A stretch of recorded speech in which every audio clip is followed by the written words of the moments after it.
Welcome everyone to the Oxford Blue. And today we have Edozié, who is founder of a couple of companies, most notably and recently Chimera, which is a crypto based arts investment platform. Very exciting stuff. And I guess my first question is, how on earth did you get into something like this? It's a really long story. But I would say starting from a good point where it makes the most sense would be from, I suppose, 2013. I'd been really interested in Bitcoin investments. So like Coinbase was like popping up there, and Bitcoin had just peaked at the $600 mark, and that seemed at the time like it was a great amount. And I thought I missed out on something, so I bought 2 Bitcoin then. And I got really involved in the entire space. And you know, as the interest waned collectively from the public, I sort of went in really deep into the crypto economics of things and the mathematics. And so between 2013, 2017, I was sort of in and out reading sort of articles and research papers that were popping up online on certain forums and blogs, like ETH Research is one of them. Reddit, of course, has quite a few, and there are a couple of Bitcoin forums as well that were popping off with a couple of interesting facets of the crypto economy and the crypto world. And essentially, there were a couple of things during my journey in that space that led me to think, maybe there could be some application of blockchain in the art world. And so what the first thing I actually wanted to do was actually build something that could provide value to some facets of the art world. And it turns out that a marketplace seemed to be the most valuable thing like at the time. And so really the idea that for what I was working on, it actually come around 2018. And I never really made it until late 2020, December, when Rita started pushing out interview requests in like the Oxford Football like Facebook channel. So yeah, there certainly was a long-standing history of my interest in blockchain and crypto, but truly, specifically in the art world, it was more of an inspectional look at what transformative areas could be changed within the standard economy, and that could be sort of decentralized. And art was one that I thought was a good pick. And do you have any like professional or academic background that kind of relates to it? Yeah, absolutely. So in the beginning, and like my bachelor's, I was working on with really computer science. I went to UCSB, and then after the first year, I went and I was like, okay, I should just try and go do something a little bit more exciting. I was actually starting off as an econ, and then I'd moved to do computer science at Harvard University Extension, where I was like studying from like away from campus, but at the same time was living in Silicon Valley. Wow. So I was like juggling with 2 things, which I'm sure you know very well. There's a lot of stuff going on. There's a lot of stuff going on at the same time, and I was definitely interested in building applications. So whilst I was in Silicon Valley, and this is around about 2015. I had basically worked with Galvanize, which is like this office co-working space that was partnered with Pivotal Labs, which is basically a platform or project tracking tool, which ended up being one of the fathers or parents of a world-renowned programming language / framework called Ruby on Rails. And that was like my mother tongue, essentially, for programming languages. And Ruby on Rails was kind of what indoctrinated me into the world of software engineering. And Pivotal Labs and Galvanize was kind of the platform of sort of professional outlook that gave me this area to sort of know what the mechanisms were to make things and software in general. And it's like 6 years ago. It's hard to think that that was actually so long ago, but it was a long journey whilst I was working there, and there were a wealth of different engineering challenges that I faced. And whilst I was there in Silicon Valley, there were a number of wannabe startup hooligans, basically, just trying to make it the next big Uber, make the next big Lyft, or like another service economy application. And so a lot of requests had come from me privately outside of work to try and build applications for startups. And so I was doing that also as like a contractor. And so that kind of definitely spurred up that entrepreneurialism. And then soon after, I was accepted into the Oxford University Software Engineering Master's program. So I'm actually still there right now, part-time at Kellogg. And so, while like being in Oxford, I mean, it's just been a great area to sort of meet new people and understand new things. And it kind of, it just created a good platform to think of different ideas from a blockchain perspective that could create a disruptive NFT platform, which is really quite valuable. And so, so all in all, there were a number of companies I worked with, and for all my journey, my universities that I've been at, and actually even worked for a couple of months or a month as a contractor in blockchain.com, which is a very big like a blockchain application and exchange. So it was certainly really enlightening being in those places. And from an academic perspective, there were a lot of individuals and supervisors that can help out as well. You must have such a different perspective, having got involved in crypto years and years ago, and all the people that are sort of in the spike in 2018, they started getting involved, or like even in the last few months, and have had this huge rally in in Bitcoin and Ethereum.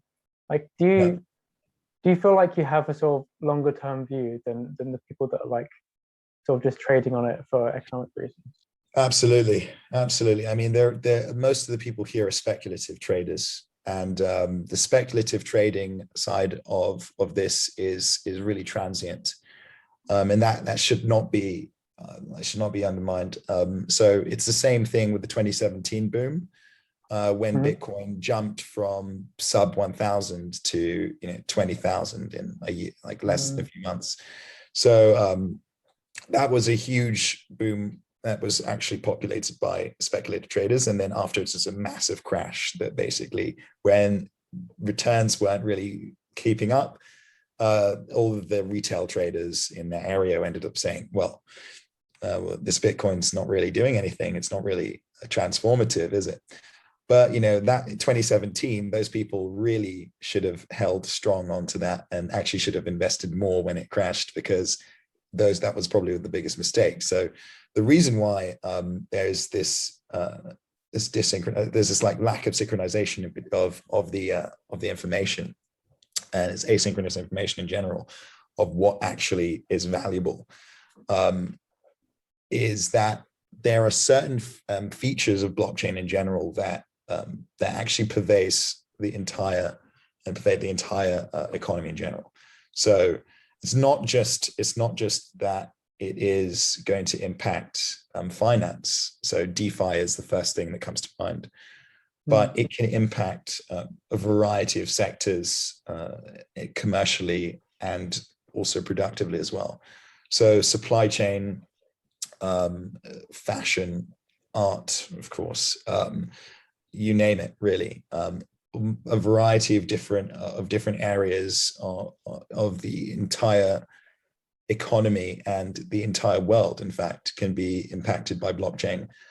And there are certainly like a variety of different features and different technical mechanisms to get to that end point that creates a transformative change. And so the technical parts of that are really can be esoteric to many, but that's the key point. Like, for example, non-fungible tokens were actually historically called blockchain art pieces, and there were a few iterations of these types of unique pieces. The initial iteration, or the most notable one, is the ERC 721. So that's like the de facto, or the original like actual platform for, or the actual mechanism or protocol for creating a non-fungible token. And so this is a unique token that can be spun off, and one contract, when you code this contract, can create a single token that is actually representative of this unique object. And eventually,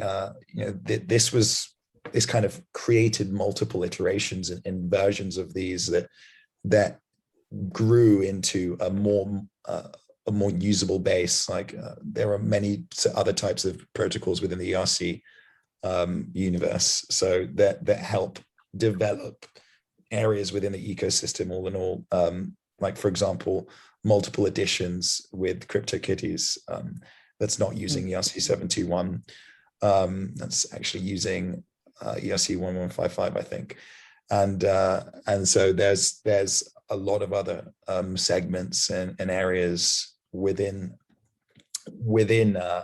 the actual blockchain ecosystem that can be evolving constantly through technical innovation that can disrupt different areas of the economy and of different sectors and verticals. So that's actually one of the key differentiating factors that makes me think, oh, in the long-term view, there is definitely something over the horizon than just speculative trading. There certainly are more technical features to mimic or improve upon the current structures that are actually in place right now. And it's kind of interesting from an art market perspective, because for so long, like, you know, it's been about like the original art piece, and that originality was sort of verified through like X-ray techniques or like examination techniques. They like look at, you know, when this painting is produced, or like what sort of dyes were used and pigments. And now we have this like way with NFTs to like create like an artificial scarcity that like kind of introduces like originality without having this like physical basis. Yeah. I don't know, like have you thought about like what the implications are for that, just like as a concept, like having originality be something that isn't physical but is digital? Yeah, it's really perplexing, and it's intangible and amorphous, but at the same time, it's something that should not be discouraged, because the truth is that art is a perspective area, and it's really truly, you know, in the eyes of the beholder, and it's truly you know, up to somebody who decides what's valuable to them. So no one should really be confined to say that something digital is not valuable to somebody, especially if it is within when the value of it is actually pegged to something qualitative, not quantitative. So, you know, the qualitative features of art do not necessarily have to be physical, and that's the truth. So, you know, in economics, obviously, we talk about qualitative analysis and quantitative analysis, and the quantitative analysis is easy to define how quantitatively difficult it is to create a physical piece, and how hard it is to source some materials and over time, and how physically difficult certain things are to construe, and not to mention that it's something you can touch and is tangible. That's probably the most obvious thing that differentiates everything else from the digital art world.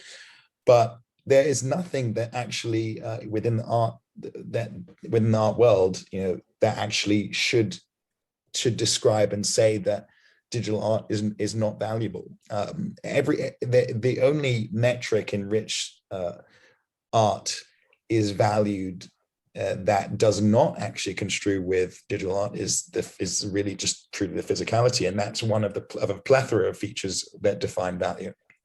There's cultural value, there's effort in actual the creation of it, there's actually sentimental value, maybe it means something to you, and there's also social value as well, like what this has actually done for society, and in a way you can say that socially there have been more impacts digitally than physical constructs have done.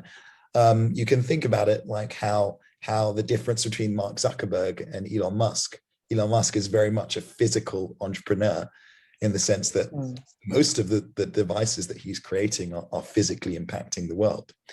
But in the other hand, just to say that Mark Zuckerberg creating a digital world, does that make him any less impactful?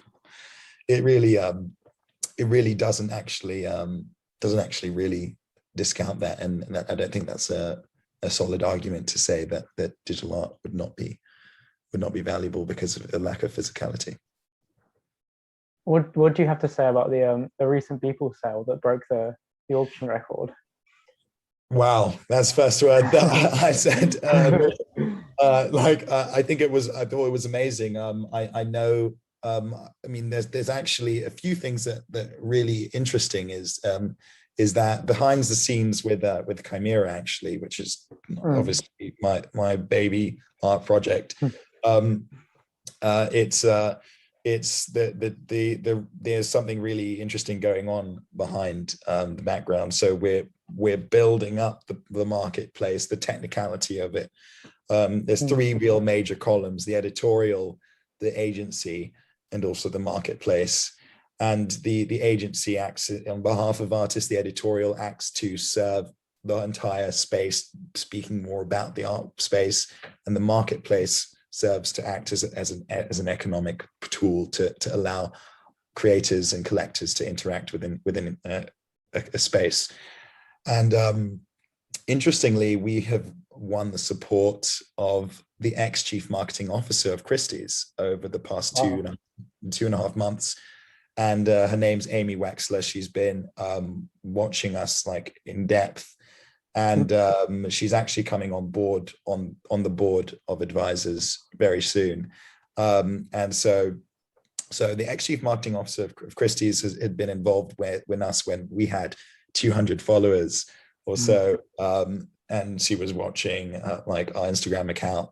Obviously, being a chief marketing officer, she was like looking to see whether we would improve that. And we like tripled our socials in weeks. And so she was tremendously impressed and decided to really jump on board actually on a partnership / equity basis. So it was really great to have her support on the back of us. And the truth is that when I was there talking with her about the Beeple auction with her old company, she was as surprised, but also as thrilled that the NFT world is finally getting validated by the big dogs. So, yeah. It's expanding into all sorts of space as well, like with the NBA cards. Like I think even Real Madrid has like released a crypto asset. It's interesting. Do you think that kind of as the market matures and as the protocols mature, that there'll be a sort of, I don't know, like some of the more like superfluous applications will be cut out and will kind of develop into something that as it gets taken more seriously? Yeah, I certainly think that 95% of these NFT marketplaces will end up dying, just similar to how just general startups, really 95% of startups don't make it. And the truth is that a lot of these are lacking in fundamental underpinning value. A lot of it is speculative.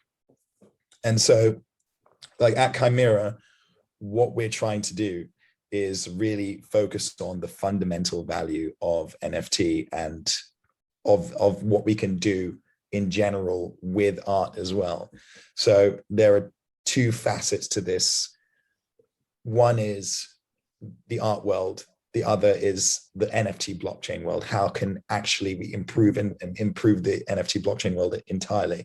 So can we create a new type of NFT that is more intelligent, has more analytics, and can be predictive, for example? That a lot of that is coming into facet where there are mechanisms in which a lot of the other players are not competing on anywhere close.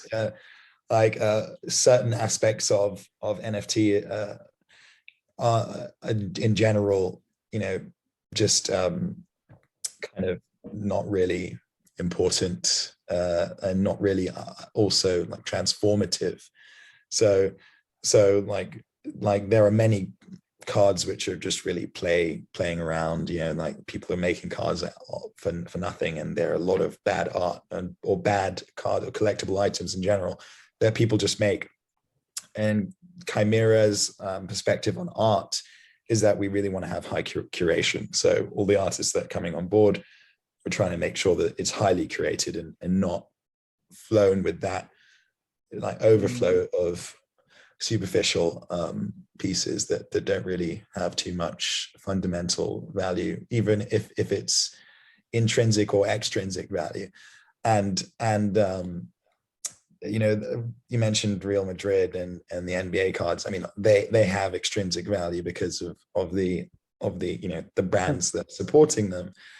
But the intrinsic value of NFT auctions and marketplaces are more, I think, important for going into the future.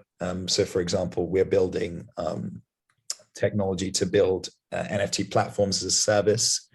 So anyone can make an NFT store, an e-commerce like brand can make an NFT store, and also like an art fashion brand can make an NFT store as well. And so that there's the value in that hinging pack for that fundamental intrinsic value is what we're focusing on, and also the analytics of the NFT space as well, like predicting using sentiment, Twitter sentiment, and other areas is something that we're looking into to see what the future is for even the hype coins or the kind of superficial coins, because the truth is they hold extrinsic value, but maybe not intrinsic value. It's just good to see if we can predict it before it happens. And one of the USPs of Chimera is supposed to be that it does physical and digital art. Like, how do you go about connecting like the physical to like the NFT mechanism?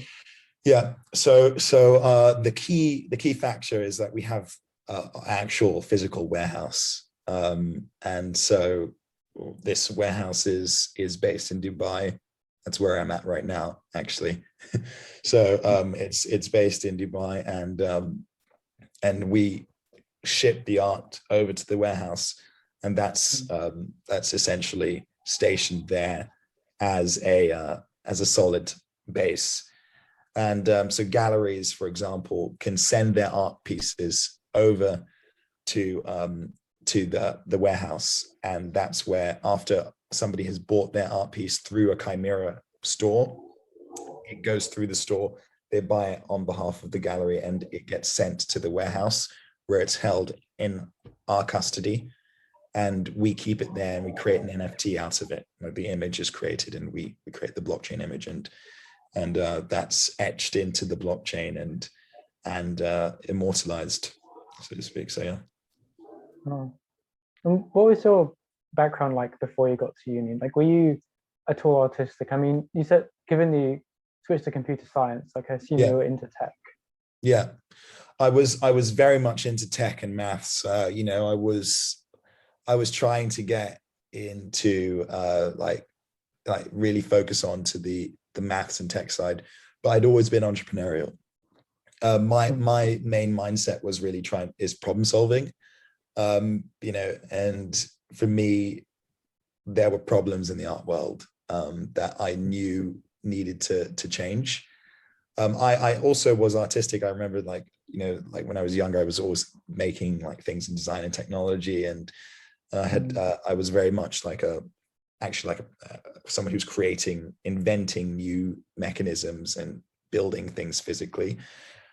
So my first company was actually when I was 17. It was like a quasi-charitable games tournament company called NLG, which was Nigerian League of Gamers. And it was 2012, which was like, it's supposed to be helping like Nigerian communities with charitable games tournaments. So at that point, that was actually, I had a couple of ideas for like magnetic cards for like having membership fees and having them streamed on YouTube.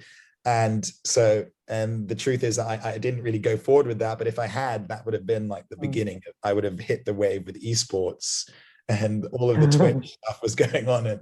But I didn't really go forward with that. But I went off to uni after I was 17. I was doing AS levels when I built NLG, but I had always been a creator, not necessarily in the artistic sense, but definitely in constructing platforms and building businesses. I guess the corollary of that is, where do you see yourself in 10 years? What do you see your future looking like? Yeah, I suppose I really hope that Chimera is doing well. I hope that Chimera is established. I hope that that we've established a respectable brand, and that our curation has let in the best artists to grow and build themselves up to be as good as possible, and to really do the most fantastic exhibitions and art auctions. We're in talks with Binance. We're in talks with Christie's. Wow. And a couple of others. So we're really, hopefully in 10 years, we're as big as them. So yeah, that's it really. That's what I think, hopefully in 10 years, really, that's where I hope would be. You said as well that you've always been entrepreneurial. Like, did you have any inspirations or particular people you looked up to? Yeah, I certainly, I have a couple of people I know that had driven certain inspirations. When I was younger, it was certainly like my dad, because he was actually a businessman, and I was 13 at the time, and I would be I wouldn't be allowed to listen in on too many meetings because I might disturb him. But I was always asking afterwards, what happened, how did it work, what were things that could have been changed, what could have been improved, and how were things working, and certainly like that was a solid inspiration for me when I was younger, and moving forward, getting older, I was seeing a lot of great entrepreneurs going up. Obviously, Mark Zuckerberg was really inspirational, building something from his dorm room. That was amazing.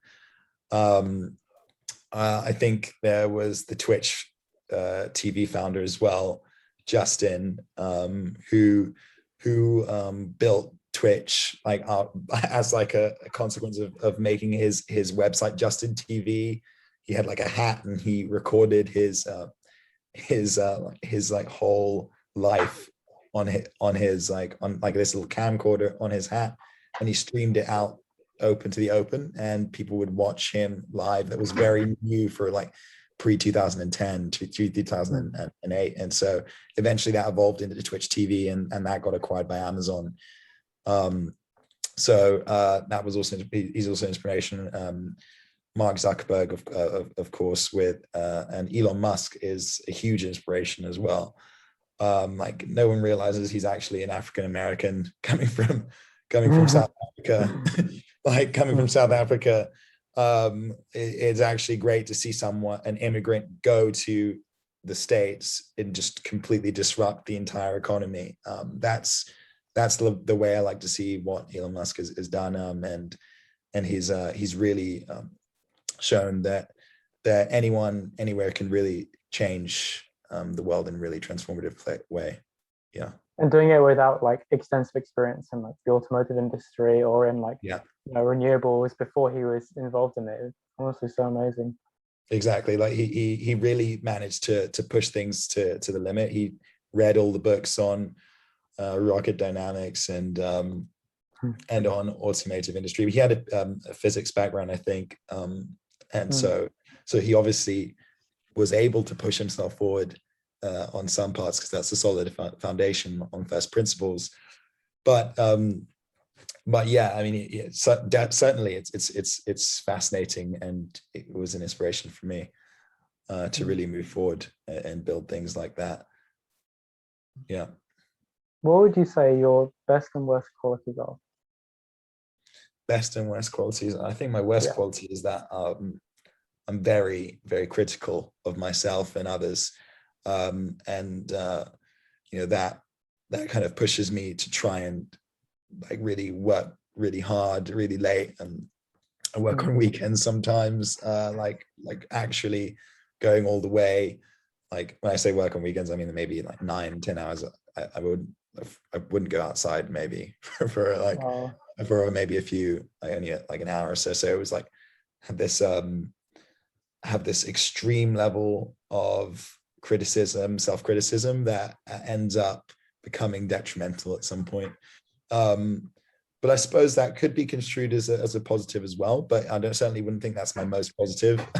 The most positive thing is that probably I'm just always thinking of the next new thing. I'm pretty inventive, so there's a constant need for me to iterate, improve, as like the Japanese saying, Kaizen is constant improvement. It's this idea or this notion, this mantra that someone should really constantly improve, and that's kind of how I live, really, in both how I work and what I'm building, and also personally. So I'm just like, what am I doing that can be improved or innovated on? So yeah. Well, it's been fantastic to talk to you and learn more about your background in the company, and it definitely sounds like you have a real entrepreneurial spirit with it, and actually, applying your brains to like real issues in the alt market. So Yeah. really, really impressive. Do you have any closing words? Yeah, I suppose since this is going out on the Oxford Blue, I'd like to welcome any art history students to apply to go to be a part of Chimera and the editorial, and any budding software engineers to reach out to me. You can reach out to me on LinkedIn, and also if you want to find out about Chimera, definitely just go on Instagram at Chimera_crypto. We're launching our platform in May.